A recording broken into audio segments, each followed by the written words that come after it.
किसान साथियों नमस्कार। मैं राजू राम राठौड़, तहसील बिलाड़ा, जिला जोधपुर। आज हम हमारे खेत में करने जा रहे हैं देसी अर्जुन बाजरे की बिजाई, जो कि बहुत ही बढ़िया उत्पादन देता है। हम लगाने जा रहे हैं एक बीघे में आधा किलो बीज, जो कि आप देख रहे हैं कपड़े के ऊपर सूखा कर इसके अंदर जो नमी थी वो नमी को साफ करके सुखा कर इस टब के अंदर मुहूर्त आया है पिताजी के नाम का। तो पिताजी स्वयं आए हैं और बीज की छटाई करेंगे एक बीघे में। मैं आपको बता दूं किसान साथियों, जो इसके अंदर बीज को उपचारित करने के लिए हमने जो लिया है, और बीज की आप साइज देख लें, ये बीज की साइज है। इसको हमने 15 मिनट वेस्ट डीकंपोजर, गोमूत्र और बरसात के मीठे पानी से उपचारित करके लगाया है। ये देखिए दाना, आप क्लोजअप देखें, दाने का साइज, दाने का पीलापन, और ये दाना खाने में भी बहुत स्वादिष्ट है। आज हम बायोडायनेमिक तरीके से शुभ तिथि का चयन करते हुए ट्रैक्टर को उत्तर दिशा की ओर मुंह करके खड़ा करके आज हम हमारे खेत में 9 तारीख की बिजाई कर रहे हैं। इस फसल के पकने की अवधि 110 दिन है, और इस खेत में इससे पहले मैंने हाइड्रोजेल भी डाला है, ये भी बता दूं। और अब इस खेत में, सावणु खेत में सजीव जीवाणुओं की संख्या ज्यादा बढ़े, बाजार का खाद, बाजार का रसायन लाना ना पड़े, इसलिए 50-50 लीटर के 2 बैरल घन जीवामृत और जीवामृत का अर्क इस खेत में हम छटाई करेंगे। मैं निवेदन करूंगा कि पहले आप अगर छटाई करनी है तो छटाई कर लें, अन्यथा इस जीवामृत घोल को छाटेंगे। तो किसान साथियों, मेरा आपसे निवेदन है कि आप भी अगर देसी बाजरा लगाए हैं या आप लगाएंगे, अगर आपके पास अभी भी नहीं पहुंचा है और पहुंचेगा, तो आप ट्रैक्टर को उत्तर दिशा की ओर मुंह करके बीज छटाई करने वाला खाना खाया हुआ होना चाहिए। ये बायोडायनेमिक पौराणिक तरीकों के आधार पर अगर देखा जाए तो ये होना जरूरी है। बीज छटाई करने वाला, खाना खाया हुआ होना, उत्तर दिशा में मुंह होना, बीज उपचारित गोमूत्र और वेस्ट डीकंपोजर से होना, और बीज जब वापस छाया में सुखाए तो कपड़ा होना चाहिए, सूती कपड़ा, जो कि जमीन के संपर्क में होना चाहिए, ताकि इसके अंदर जो गुरुत्वाकर्षण है वो मिल जाए बीज के, और सूरज की रोशनी भी मिलनी चाहिए। देखिए ट्रैक्टर छाया में खड़ा है, पीछे धूप है, इस बीज को हमने धूप में सुखाकर इसकी आज हम बिजाई करेंगे। तो आज इस बैरल में जो भरा है, मैं निवेदन करूंगा मेरे पिताजी से कि एक बार इसको थोड़ा खेत में डब्बे से छिटाई करें। ये बाल्टी पड़ी है पीछे, इस बाल्टी में भर के, ताकि आप सभी लोगों को पता चले कि वेस्ट डीकंपोजर के द्वारा बनाया गया जीवामृत खेत में कैसे छटाई करना है। आप यहाँ आप भर लो, ऐसे ही भर लो। हाँ भर लो, भर लो, भर लो। देखो इसके अंदर जो बीज उपचारित किया था और जो लिक्विड बचा था वो भी इसके अंदर है, और ये घन जीवामृत और जीवामृत का रस है। अब हम इसको डब्बे के माध्यम से खेत में छटाई करेंगे, ताकि खेत में सजीव जीवाणुओं की संख्या ज्यादा बढ़े और मित्र जीव, जो कि बैक्टीरिया का रूप होता है, सूक्ष्म जीवाणु, वो बढ़े। अब आप उत्तर दिशा की ओर आगे बढ़े। हाँ, ये आपकी उत्तर दिशा, यहाँ से थोड़ा चालू करके आप फिर कौन सी भी दिशा में जा सकते हैं। ये देखिए, ये डब्बे से छटाई करने का, जीवामृत खेत में छटाई करने का, छोटे खेत में छोटे किसानों के लिए एक अच्छा तरीका है। राशि के हिसाब से चलो इतना काफी है।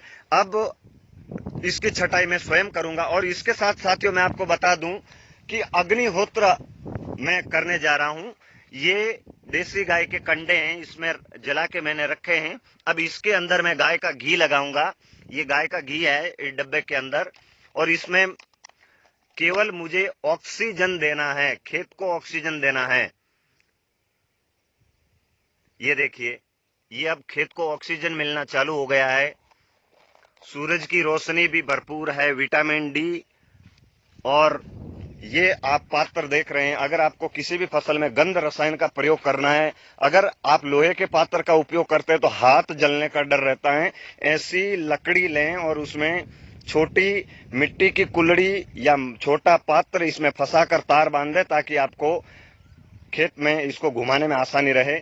ये खेत में देसी गाय के घी के द्वारा गंध रसायन, बीज बिजाई और जीवामृत छटाई का काम चल रहा है, पिताजी वहां काम कर रहे हैं और यहाँ मेरे छोटे अंकल जी दोनों बैठे हैं, देख रहे हैं कि वास्तव में इस खेत में लगाया गया बाजरे का बीज बाद में 110 दिन के बाद या 90 दिन के बाद जो सिट्टे की लंबाई आएगी वो क्या रहेगी।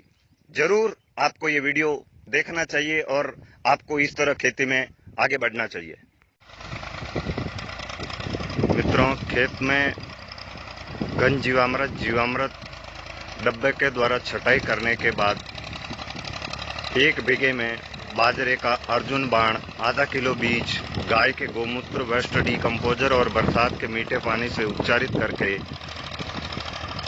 ऑक्सीजन देकर यानी कि सूखे हुए उपलों को जलाकर उसके ऊपर देसी गाय के घी का धुआं कर बीज को छाया में सुखाकर फिर सूरज की रोशनी देकर ये खेत में बिजाई की गई और अब ट्रैक्टर से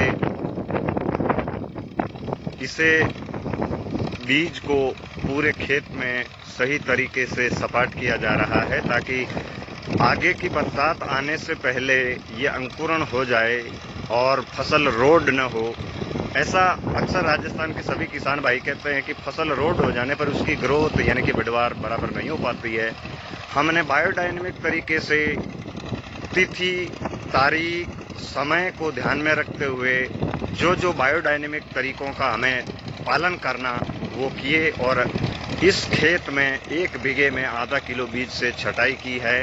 अब इंतजार रहेगा आपको इस खेत को 110 दिन तक देखने के लिए, इसकी ग्रोथ कैसी होती है और इसमें हम क्या और न्यूट्रिएंट देंगे वो भी आपको बताएंगे।